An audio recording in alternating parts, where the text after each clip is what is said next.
जबलपुर कालीपुत्र आश्रम में मनाया गया गुरु पूर्णिमा का पर्व। ग्वारी घाट स्थित कालीपुत्र आश्रम में गुरु पूर्णिमा के अवसर पर शिष्यों द्वारा गुरु का पूजन वंदन किया गया, जिसमें जबलपुर ही नहीं आसपास के अन्य जिलों से भी बड़ी संख्या में शिष्य गुरु का पूजन करने सुबह से ही आतुर रहे। गुरु पूर्णिमा के अवसर पर कालीपुत्र आश्रम में आए हुए सभी भक्त व शिष्यों के लिए भोजन प्रसादी का प्रबंध किया गया। शिष्यों द्वारा गुरु का पूजन कर उन्हें भेंट उपहार दिए गए। वहीं गुरु ने शिष्यों को शुभकामनाएं देते हुए उनके उज्जवल भविष्य की कामना की। जबलपुर से अनूप चतुर्वेदी की रिपोर्ट।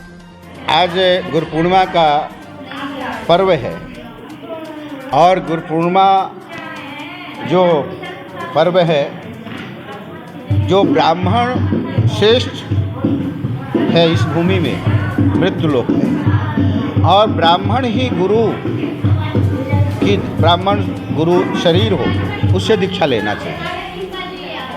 आपको नर्मदा तब दर्शनार्थे मुक्ति, नर्मदा के दर्शन मार्ग से मोक्ष की जिस तरह से मोक्ष की प्राप्ति होती है, उसी तरह से ब्राह्मण तब दर्शनार्थे मुक्ति, क्षत्रिय वैश्य शूद्र, इनको मात्र ब्राह्मण के दर्शन मात्र से मोक्ष की प्राप्ति होती है। गुरु और शिष्य का आज मिलन ये बहुत पुरातन आदिकाली से अनादिकाली से चला आ रहा है।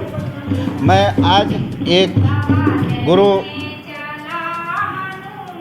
धर्म की रक्षा के लिए और धर्म की स्थापना के लिए शिष्य को कैसे श्रेष्ठ बनना है, जिस तरह से स्वामी विवेकानंद ने रामकृष्ण परमहंस जी का मरी हुई माँ बाप का कटोरा को पान कर लिया था, तो स्वामी विवेकानंद हुआ। रामकृष्ण परमहंस जी ने एक माँ की का कैंसर अपने शरीर में ले लिया। सतगुरु को कोई रोग व्याधि नहीं होती, वो आत्मा होता है, शरीर नहीं होती। शरीर में जिस तरह से मंदिर में आप भगवान को प्रतिष्ठित कर देते हो, उसी तरह से शरीर की में एक आत्मा जो एक रूप में स्थापित है, और वही कहते हैं उसी को गुरु तत्व, जो शिष्य उसको पीता है।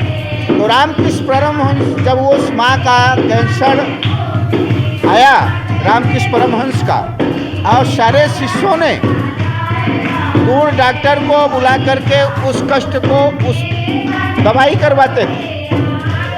उस अचानक शरीर में जो व्याधि थी, उसकी दुर्गंध भी शरीर से लोग शिष्य बाहर खड़े होकर के कोई नाक में कोई मुंह में बांध करके और दवाई करवाते थे। लेकिन स्वामी विवेकानंद जी जब विदेश से लौटे, तो जब उनको पता चला कि रामकृष्ण परमहंस हमारे पूज्य गुरुदेव जी को कैंसर की बीमारी हो गई, चौराहे से दौड़ते हुए और बिलखते हुए लिपट गए और एक कटोरा लिया, कटोरा में रुआ से मावाद निकालने लगा, और उस मावाद को जब पीने लगे तो रामकृष्ण परमहंस को बाहर कर दे।